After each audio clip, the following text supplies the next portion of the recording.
बहुत समय पहले की बात है। गौतम बुद्ध अपने शिष्यों के साथ एक हरे भरे, शांत और आध्यात्मिक वातावरण से भरे वन में ठहरे हुए थे। वह स्थान इतना शांत था कि पत्तियों की सरसराहट और पक्षियों की हल्की चहचहाहट भी मानो ध्यान में डूबी हुई लगती थी। वहां की हवा में शांति थी, प्रकृति में संयम था और वातावरण में एक विशेष ऊर्जा थी जो आत्मा को भीतर तक स्पर्श करती थी। हर सुबह सूरज की पहली किरण के साथ बुद्ध ध्यान करते और फिर अपने शिष्यों को एकत्र कर जीवन की गहरी सच्चाइयों से अवगत कराते। उनकी वाणी में मिठास नहीं, सत्य की गहराई होती थी, ऐसी गहराई जो सुनने वालों के जीवन को बदल देती। लेकिन उस दिन कुछ अलग था। बुद्ध धीरे धीरे उठे और गंभीर स्वर में बोले, मनुष्य का सबसे बड़ा शत्रु बाहर नहीं है, वह उसके भीतर है, उसका अपना मन। शिष्य एक दूसरे की ओर देखने लगे। कुछ चौंक गए, कुछ मुस्कुराए, लेकिन सभी अब ध्यान से सुनने लगे। बुद्ध आगे बोले, जिस दिन तुमने अपने मन को समझ लिया, उसी दिन तुमने संसार को जीत लिया।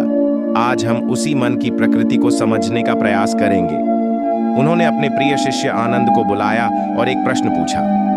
आनंद, यदि कोई तुम्हें गालियां दे, अपमानित करे, बुरा भला कहे, तो तुम्हारे भीतर क्या चलेगा?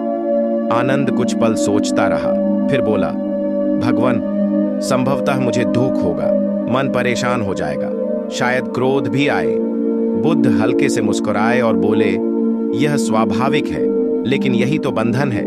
हम सोचते हैं कि हमें दूसरे दुख दे रहे हैं, पर वास्तव में वह दुख हमारे अपने मन की प्रतिक्रिया है, बाहरी घटना नहीं। जो कुछ भी कहा गया वह केवल ध्वनि है, लेकिन हम उसे अपने आत्मसम्मान से जोड़कर उसे झर बना लेते हैं।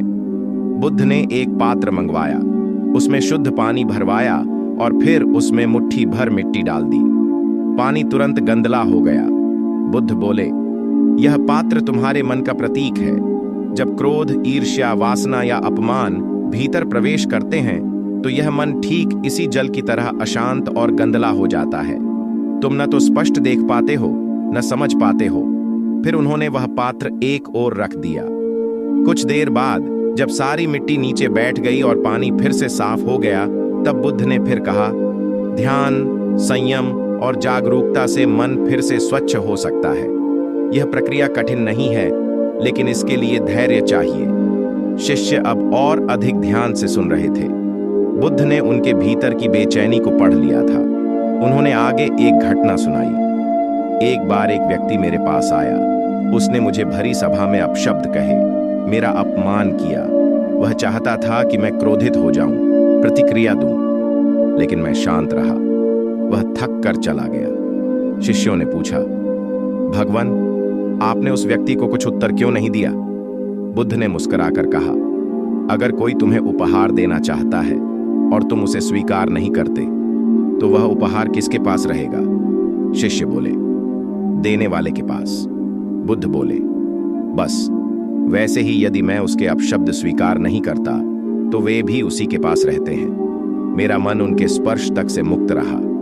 यही है सच्ची स्वतंत्रता। वे थोड़ी देर मौन रहे, फिर बोले, क्रोध से क्रोध नहीं मिटता। जैसे अंधकार को अंधकार से नहीं, केवल प्रकाश से दूर किया जा सकता है, उसी प्रकार केवल दया, करुणा और आत्मज्ञान ही तुम्हारे भीतर के अंधकार को मिटा सकते हैं। बुद्ध अब हर शिष्य की आंखों में देख रहे थे। सब शांत थे, पर भीतर बहुत कुछ चल रहा था। यह मौन अब अज्ञान का नहीं, अंतर्मन की हलचल का था। मन को वश में करना केवल तप नहीं, यह विज्ञान है। बुद्ध ने कहा, यह सबसे बड़ा युद्ध है जो बाहर नहीं, भीतर लड़ा जाता है, और जो इस युद्ध में विजयी हो गया वही सच्चा ज्ञानी है। वे उठे और धीरे धीरे चलते हुए बोले, मन एक दर्पण है। अगर वह स्वच्छ है तो उसमें सत्य का प्रतिबिंब दिखता है, लेकिन यदि उस पर विकारों की धूल जमी हो तो वही दर्पण तुम्हें भ्रम में डाल देता है। इसीलिए ध्यान करो, आत्मनिरीक्षण करो, क्योंकि जब तुम अपने मन को देखना सीख जाते हो, तभी तुम जगत को सही अर्थों में देख पाते हो।